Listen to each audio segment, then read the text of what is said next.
부동산 한 가지 유의점입니다. 매각 대상을 검토하라. 파산관계는 초등부터, 최초부터 애초에 무엇을 매각 대상으로 활동할 것인지라는 문제의식을 갖는 것이 중요하다. 건물 내 설비 등이 설치된 상태가 좋은지, 철거하는 편이 좋을까, 임대 중으로 세입자가 입주해 있는 경우에는 어떤지 등 물건별로 구체적 사정을 검토한다. 현재 파산관계인 자신이 가면 자연스럽게 이런 검토가 진행됐다. 최근에 이런 상황으로서 이제 좀 문제가 되는 게 우리나라에서 빌라왕 사건이 있죠. 빌라왕. 그 세를 놓은 임대인이 건물을 수십 채, 수백 채를 구입을 해서 지금 이제 전세 시세가 떨어지거나 아니면 매매가가 하락을 해서 전세 보증금을 돌려주지 못해서 파산에 이르는 경우를 빌라왕이라 그러죠. 거기에 이제 물론 사기도 개입된 게 있고 어쩔 수 없이 이제 채무 불이행을 하는 경우도 있고 이런 경우에 이제 선순위 근저당권이 있는 경우 없는 경우 선순위 세입자만 있는 경우 아니면 이게 합쳐진 경우 혹시 체납이 된 경우 그다음에 누가 부동산을 압류한 경우 임의경매한 경우 아주 다양한 케이스가 발전했기 때문에 이런 경우에 관제인이 권리 분석을 잘 해야 됩니다.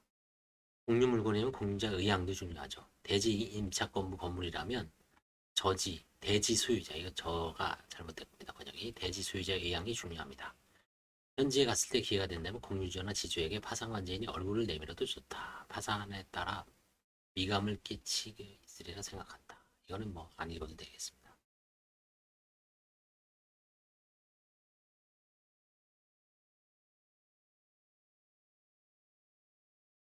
그다음에 법원에 선임돼 환가 처분을 진행하는 입장인이 잘 부탁드립니다. 라고 인사하는 것만으로 다양한 정보를 얻을 수 있다. 인사 잘해라는 얘기죠.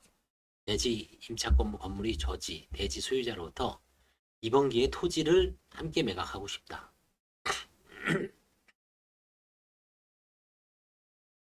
당초부터 토지 건물을 세트로 매각하기로 하고 조기에 고가에 유리하게 매각할 수도 있었던 경우도 있다. 대지 임차권부 건물이라는 거는 대지는 소유자가 따로 있고요. 토지는 이거를 임차를 해서 건물을 지은 경우를 말하죠.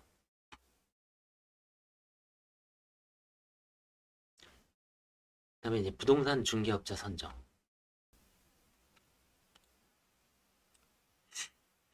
부동산 중개업자는 뭐 이거는 좀 생략을 하겠습니다. 부동산 중개업자를 잘 선정을 해서 이제 하란 얘기죠.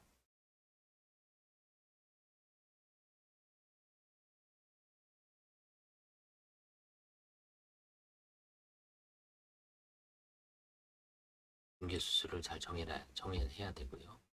우리나라에도 이제 법정 수수료는 줘야 되죠.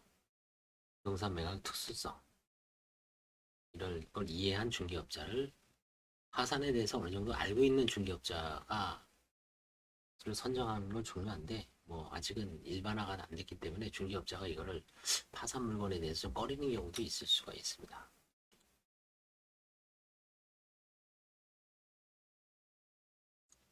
그다음에 이제 복수로 의뢰한 경우에 주의해라.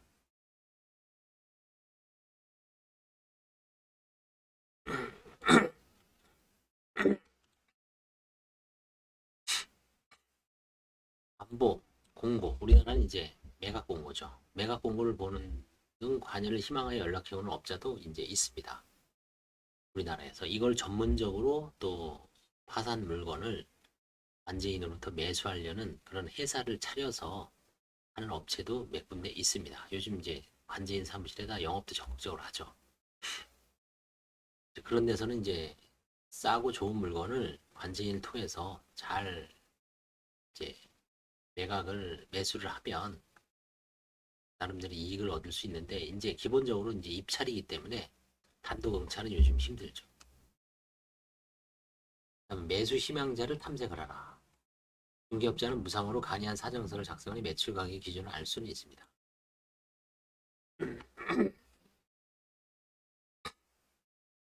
매수 희망 가격을 적절하게 탐색을 하고요.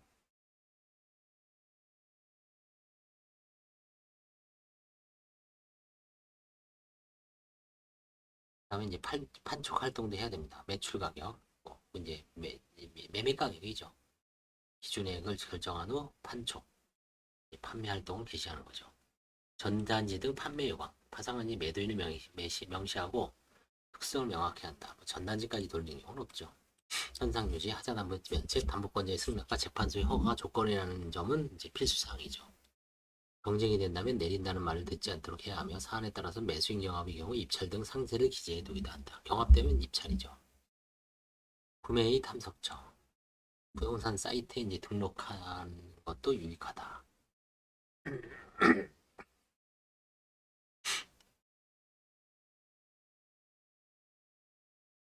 일본에 이렇게 5가지의 사이트가 있다고 합니다. 레인즈, 하트마크 사이트, 부동산 저펜, 메털, 야후 부동산. 우리나라에서는 뭐 파산 공고 매각 사이트가 가장 정평이 나 있고 이제는 많이 일반화가 된 것 같아요. 예전에 이제 이걸 활성화하기 위해서 한국자산관리공사 캠코를 이용하자, 캠코와 연계하자라는 얘기도 있었는데 이번 방향이 이 파산은 일종의 사적 공고 매각이 돼도 일종의 사적 매매죠.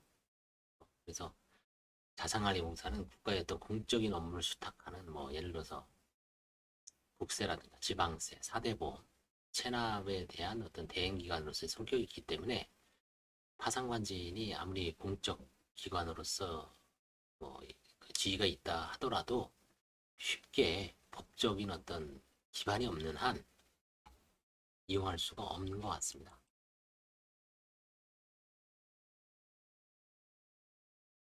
판매처의 축소.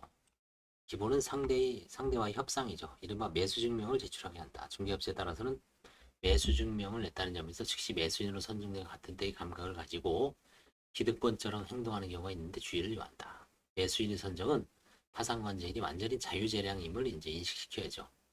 매수증명 제출 후에 다른 후보가 고액의 매수증명을 제출해 오는 등의 사태도 예상된다.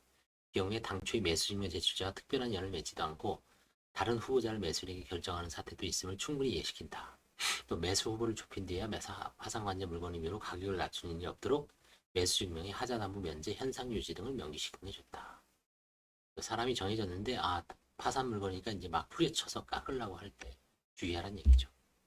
이상 파산 부동산 매각의 유의점에 대해서 나머지 점에 대해서 한번 알아봤습니다. 감사합니다.